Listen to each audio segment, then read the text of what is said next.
New York Times bestselling author, that's Harlan Coben, is famous for his suspense novels. More than 70 million copies of his books have been sold worldwide.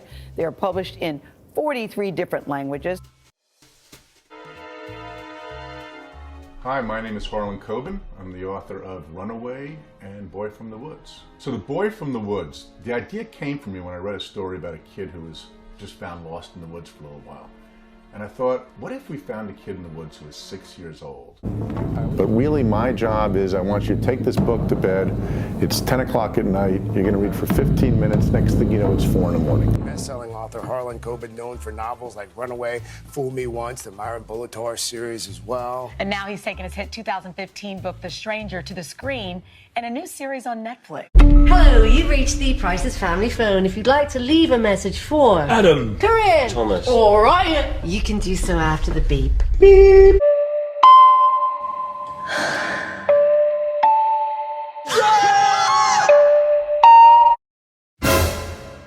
He sold more books than most of your favourite authors combined, 70 million copies translated into more than 40 languages. The award-winning author is adored here in France, with director Guillaume Canet adapting his thriller Tell No One for the big screen in 2006, and 2 of his books have been made into French TV series.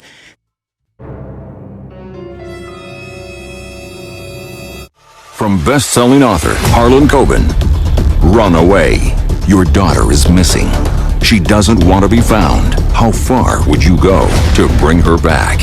Runaway, the scorching new thriller by Harlan Coben. Harlan Coben, I've been obsessed with his thrillers for about 20 years. Nail-biting, edge-of-the-seat stuff that have been turned into movies and major television series like The Stranger. this stranger turns up all mysterious and drops bombs on people and then just gone. Is this some kind of joke? Please don't tell Dad. This stops now. So excited to be talking to Harlan Coben on Instagram Live. I was just explaining to people watching that I've been doing this job, I've been working in television for 30 years. I am very rarely nervous. I am nervous! Wow. No reason to be, believe me. Hello, everybody. I don't know if it's you or it's me, but you're still a bit quiet. Is that you or me? I could try taking the headphones off. Hold on. Oh, now I can't hear you at all. Let's see if it's me. Now. Let's keep...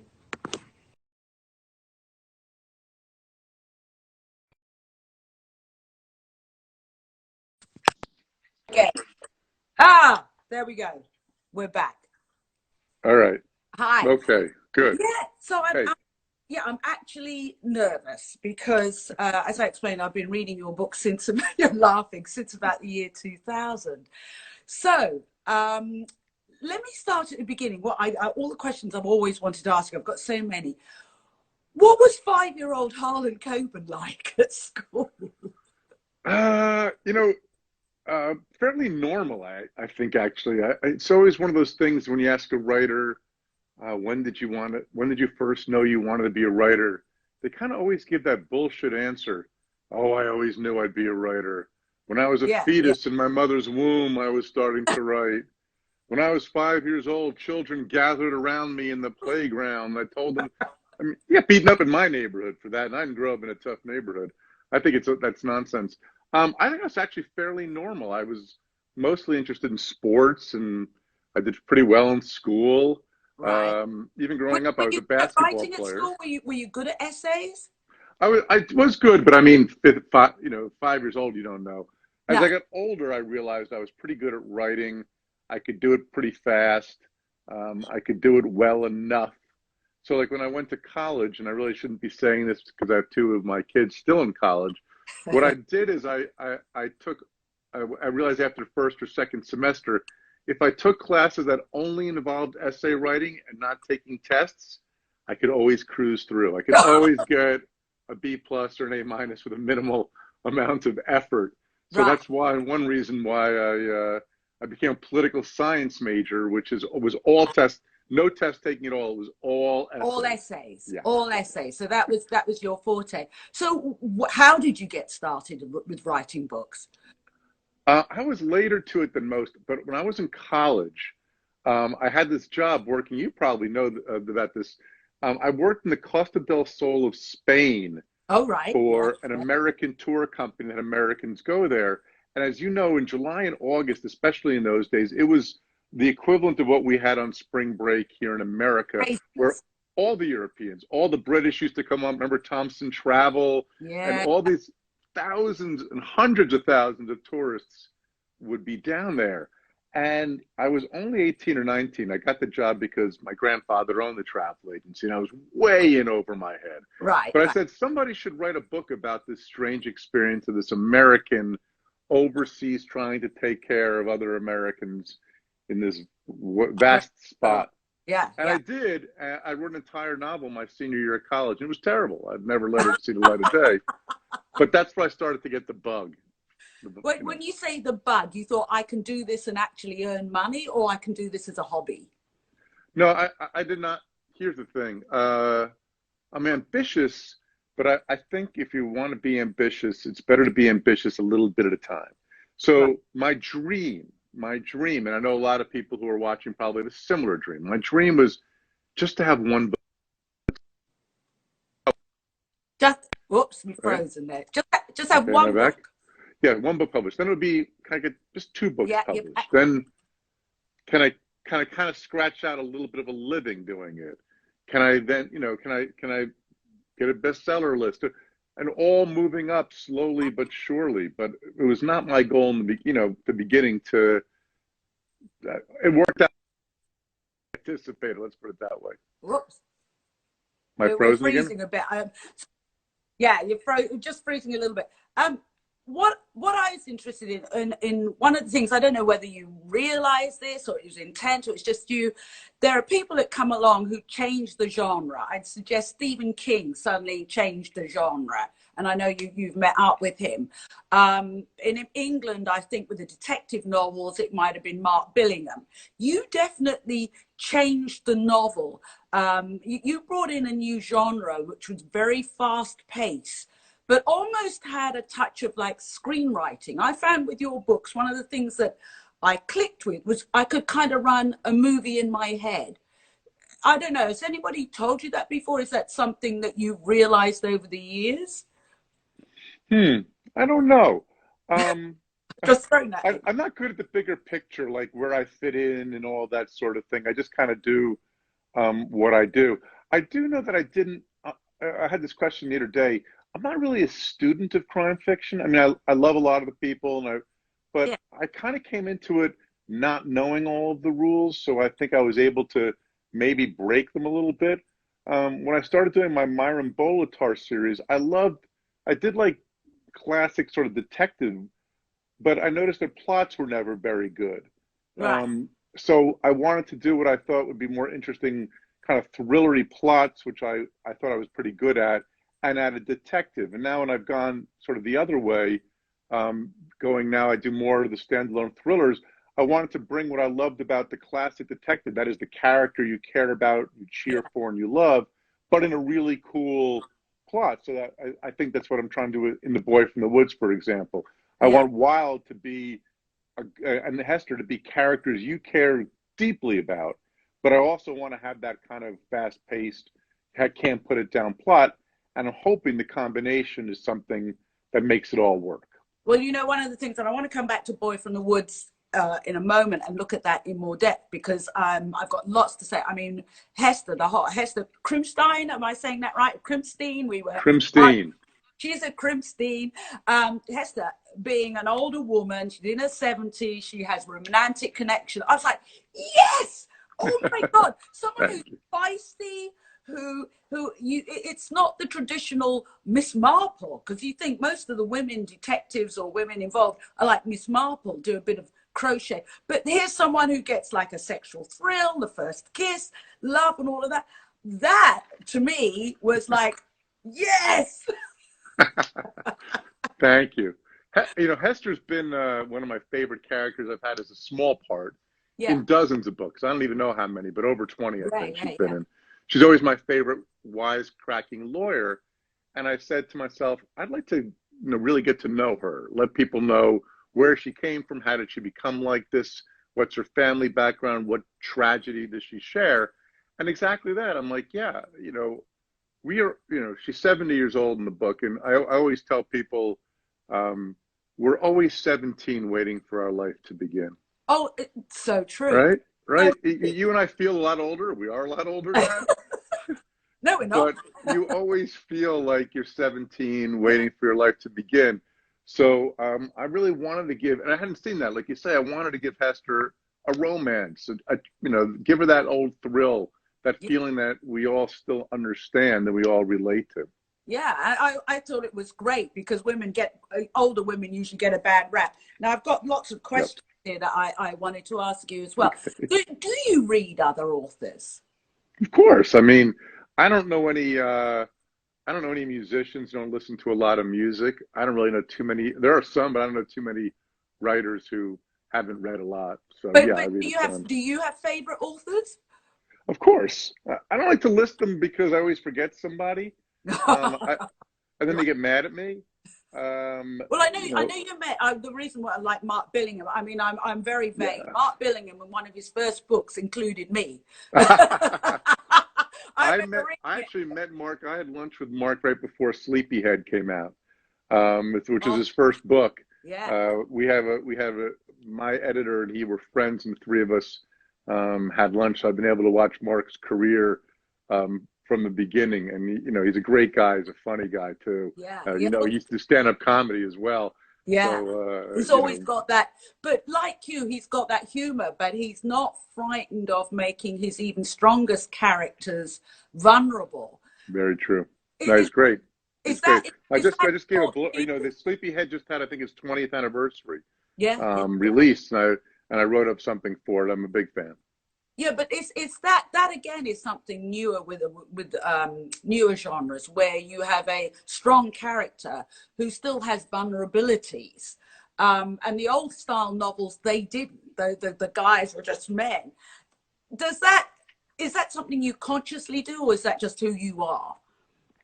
I don't think it's conscious. I just think it's what the reader demands. We are living in my view, the golden age of crime fiction. It's never been better.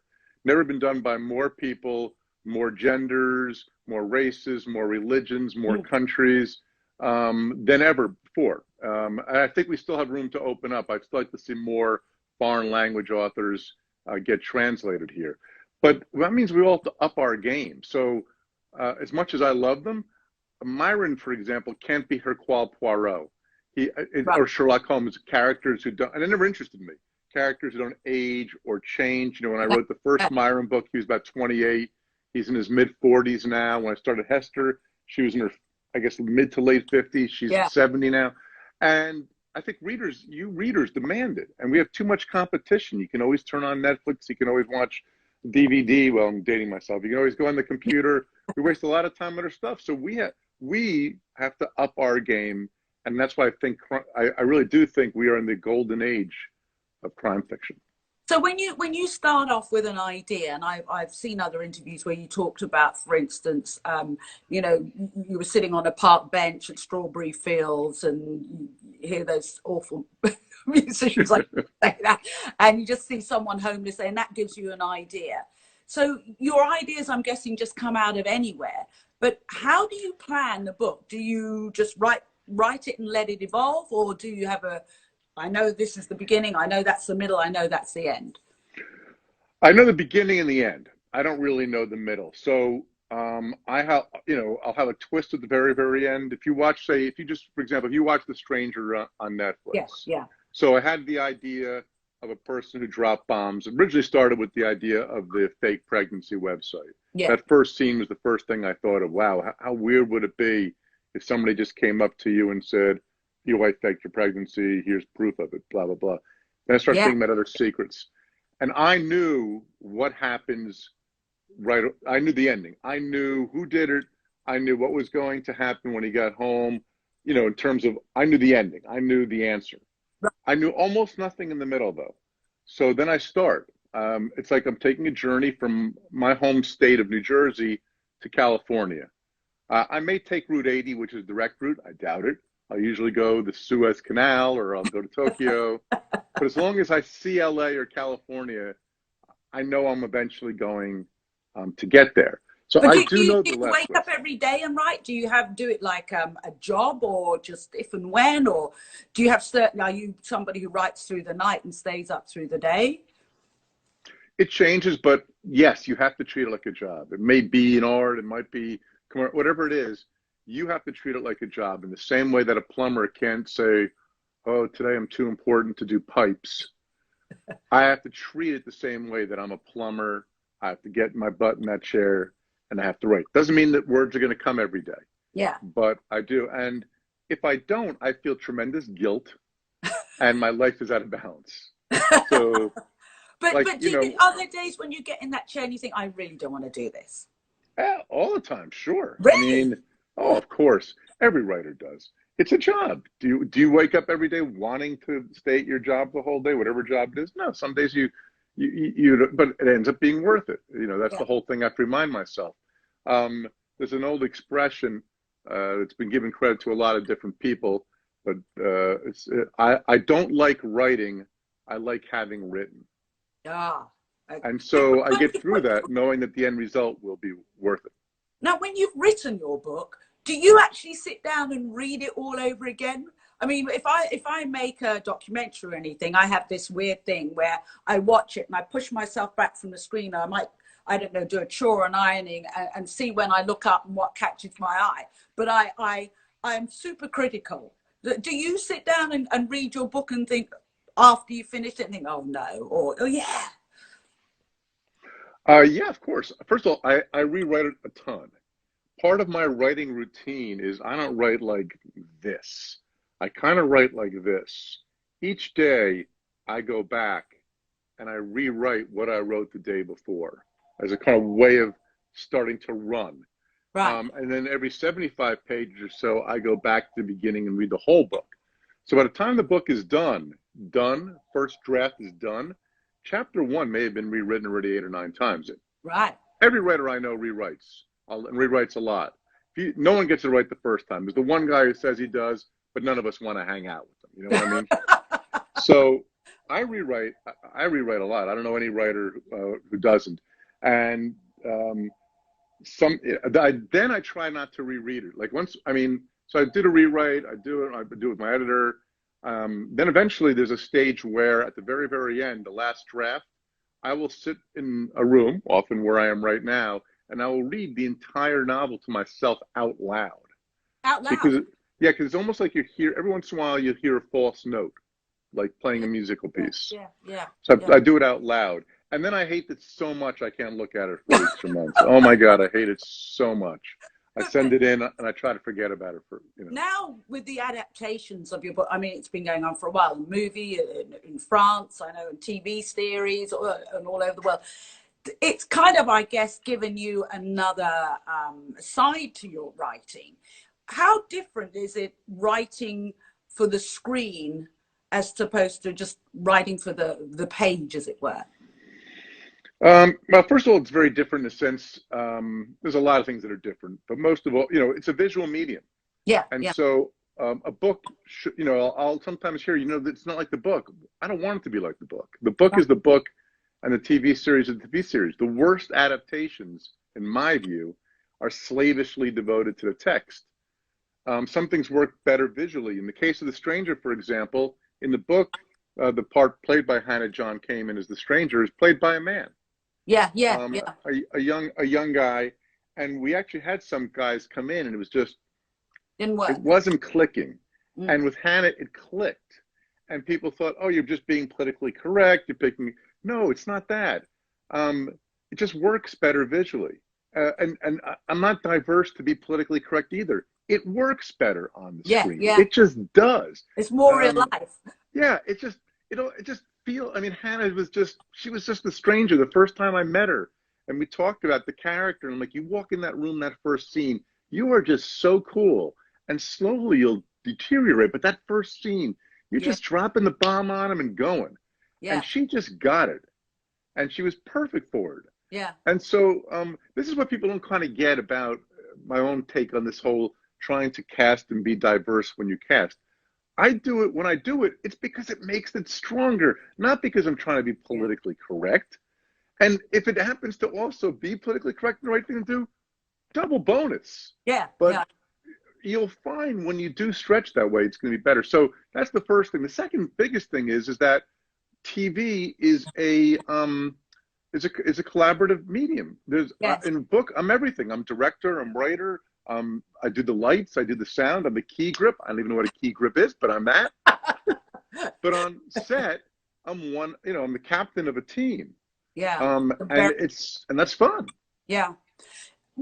Another thing that I think going back 20 years, and I'd say it's probably different in Britain and maybe in other countries in Europe, your books actually, I think, gave a window to, and I don't want to use any political terms here like liberal Judaism, but to have Jewish characters who were very openly, very coolly, very happy without any song and dance, Jewish in a book. I know that for a lot of people in Britain, that was not an eye-opener. It was like, oh, hey, hadn't thought of it that way.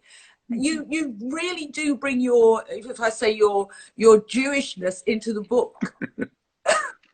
Well, I'm a secular Jew for sure, but yes, what I've learned, and it's a thrill that I'm able to sell so many books in other countries. I think we're up to 44 languages. Yeah. Which is just a thrill. I can't tell you what a thrill is.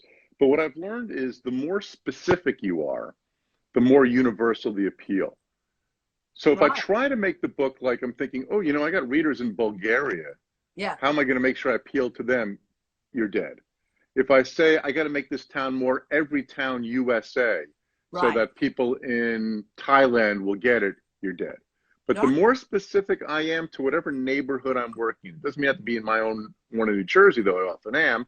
Yeah. But if I'm in London, if I'm in France, wherever I am, the more specific I am, the more universal the appeal. That's interesting. Think about all your favorite shows. It's true of all your favorite shows. Like, speaking of New Jersey, Sopranos, the more specific The Sopranos was about being in New Jersey, the more we all loved it. I mean, I'll give you 3 New Jersey examples. I call them the 3 S's. Springsteen, Sinatra, and The Sopranos. The more they were New Jersey, if they said to themselves, you know what, Bruce says, I'm not going to be this whole New Jersey experience. It doesn't work. It doesn't work. It's interesting. It's like John Connolly is with Maine. I know because I had a house in Rangeley, and he was he talks about the local pub. He destroyed Maine for me because everywhere I go, I see people. You just see moose. John, by the way, if you haven't tried John Connolly, anybody's listening, he's a brilliant writer. The Charlie Parker series is brilliant. Yeah. And I've known John for a while, and I still can't see him as writing the books. It sounds so American. You would never in a million years guess he's Irish. The same way that I guess Lee does with the Reacher novel. Lee Child does the Reacher novels, where I know Lee very, very well, so I do see Lee, but I don't see Lee is so American that you don't see the British in him at all. It's kind of interesting. Well, that's something different. You are very happily to stay in your, if you like, American lane, even though you travel so much. You included your kids. You've got 4 kids? Yes. Any of them interested in writing? Well, Charlotte, my oldest one, wrote episode 5 of The Stranger. And she was a major part of The Stranger adaptation. We kind of needed a young voice in the room, and she was it. So really all the humor with the teens in that story, especially the great lines that Mike Tripp, Mike Tripp gets. It's funny, those are all hers. I mean, even in episode 5 is most about humor. The whole thing with, why didn't you give me a laxative? All that stuff. Was all my daughter Charlotte. So she was interested in writing, and you included her. Yeah, she is actually my partner, the British producer Nicholas Schindler, idea to hire her.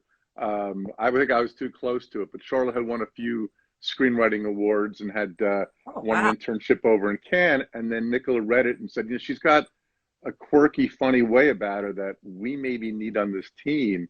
I mean, I actually really tried my best to stay away, but she became a really valuable member of the team. And it was, fun.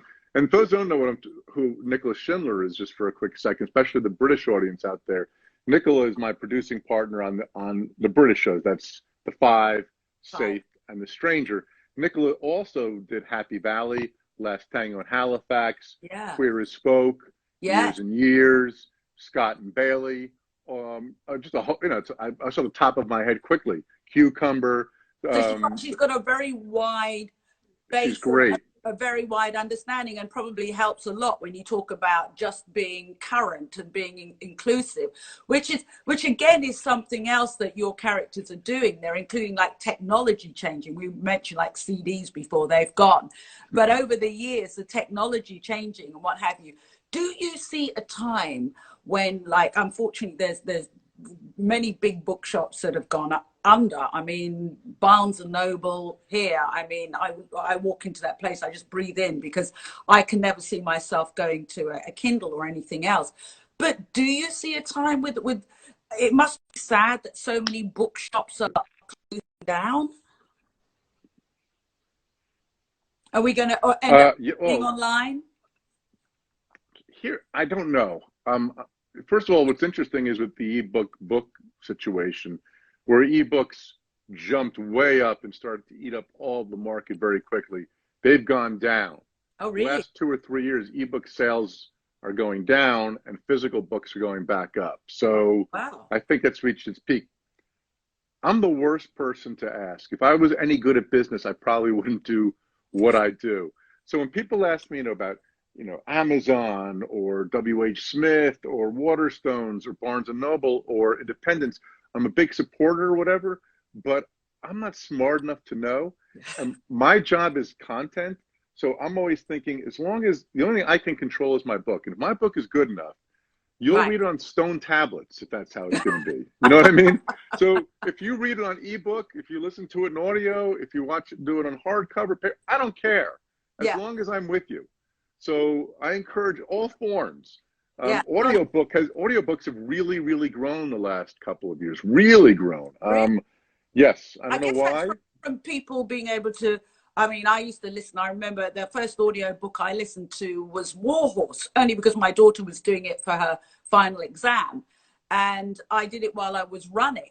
I did try to listen to Edgar Allan Poe while running, but that didn't work. It was too scary.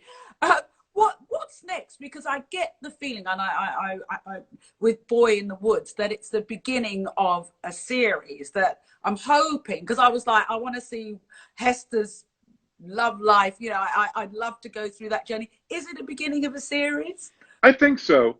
I think it's going to depend a lot on the readers and how The Boy from the Woods is received. Right. The next book I'm writing after The Boy from the Woods is not a Hester or a Wild book, let's say. It's not, but I may do it next. I just don't know.